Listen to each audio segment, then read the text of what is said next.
Hello, welcome to this one-off video where I'm talking about my keyboard shortcuts. Now it occurs to me that I've never really discussed what my methodology is for having keyboard shortcuts.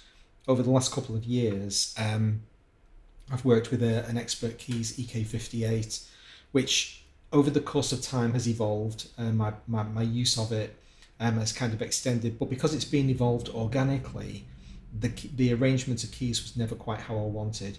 Now, the very kind people at ExpertKeys have sent me an EK-84, which is an upgraded model. They've just released a new range, and it's completely awesome. They're not paying me for this video. I'm under no obligations to say anything nice about them. I'm saying nice stuff because the tool is fantastic. This is my go-to keyboard shortcut model of choice. So I'm going to talk about how I've got it configured today.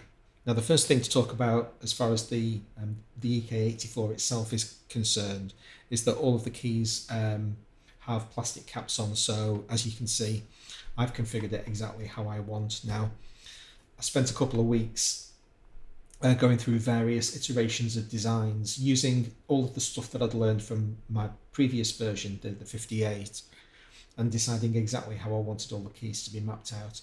And that meant basically going through pretty much the entire list of key commands in Cubase. I went through and made a master list of everything that I wanted on a shortcut basis. Because a lot of the stuff, yes, it's useful and you think that would be really cool to have on a shortcut key, but if you're not using it regularly enough to remember where the key is, it actually becomes just mental clutter. You know, you don't want stuff that you're not using at least fairly regularly. And so over a couple of weeks, I decided what those commands were going to be. And then I needed to put them in some sort of intuitive layout. And you can see that the color blocks here are generally pretty big. So I try not to have too much clutter. On my previous version, I had too many different color combinations. And again, the meaning just slips off my brain. Whereas here, everything is like beautifully laid out. I'm really pleased with the final design. Now, as far as the keyboard itself, my main keyboard is concerned, there's absolutely a tiny number of keys that I can remember. I'll put on screen, I'll try to make a list of everything that I can remember off the main keyboard itself. It's a really small list. And so I rely on this thing and the labels and the names and the colors to help me get around Cubase really quickly. So in terms of configuring the thing itself, incredibly simple. Well, there's two different ways. I actually popped the keys off and then took the caps out. When the keys were off the unit, I just found it easier to do that way. But they do give you a little tool that allows you to take the plastic keys off, and you can do everything in situ.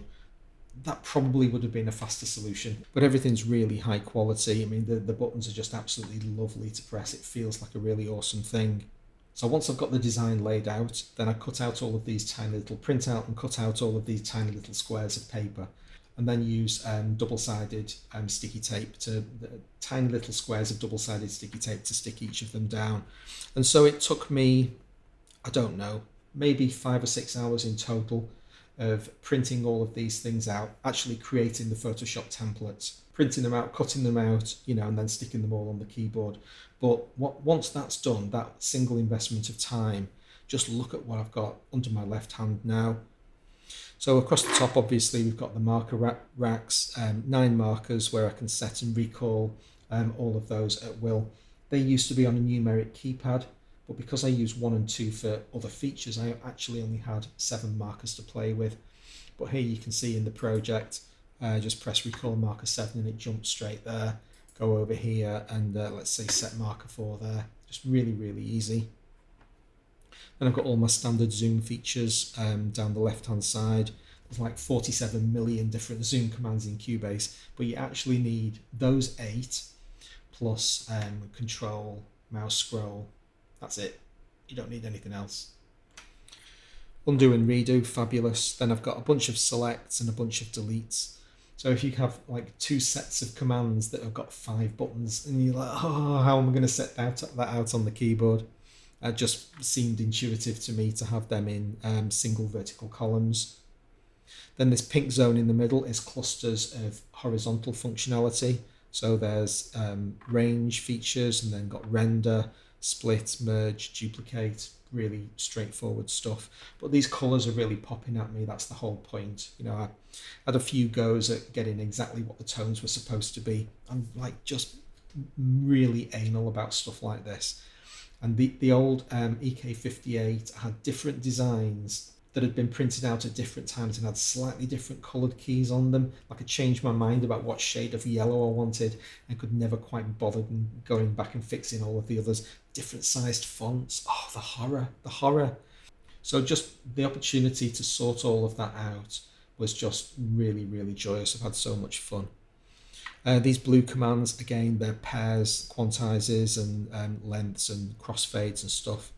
Then I've got my mute commands on the right hand side, and then finally my 8 tool features. Now you might say, well, by default those are mapped to the numeric keys on your keyboard. Can you not just remember where the number 3 is? I just love having it on the left hand. My left hand sits ordinarily at the bottom right hand corner of this device, and delete and comp are the features that I use most often when I'm comping audio. So they're just there.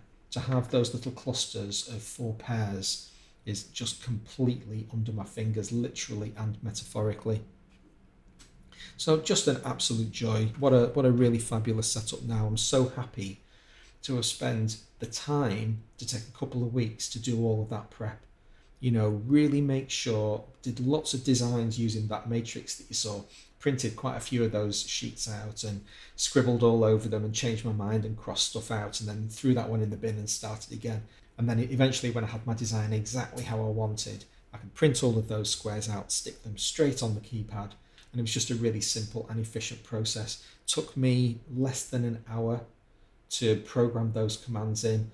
So in terms of the interface itself, this is it. You select your device and say OK, and then you have profiles that you can load in. So here's my profile.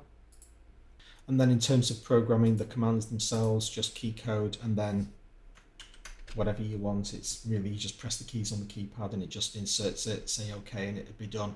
I try never to program keyboard extensions like this with the Alt key. I just find it more trouble than it's worth. Computers don't like responding to the Alt key for some reason, so I try to stay away from that. Combinations of Control and Shift and simple keys, you can't go wrong. You know, simple is best. So between that and the CC121 sat above it, which is my like regular transport controls, it's just all under my left hand. You know, I'm moving my left hand backwards and forwards here. You can't, it's just slightly off camera, but it's just incredibly easy. Everything is right there. So if you're thinking about buying a keyboard extension, I can really highly recommend these ExpertKeys modules. Like I say, built like a tank, really, really robust, beautiful functions. The keys are just an absolute joy to press. It's just a really quality product I really like. Oh, it's just so lovely. It's so lovely.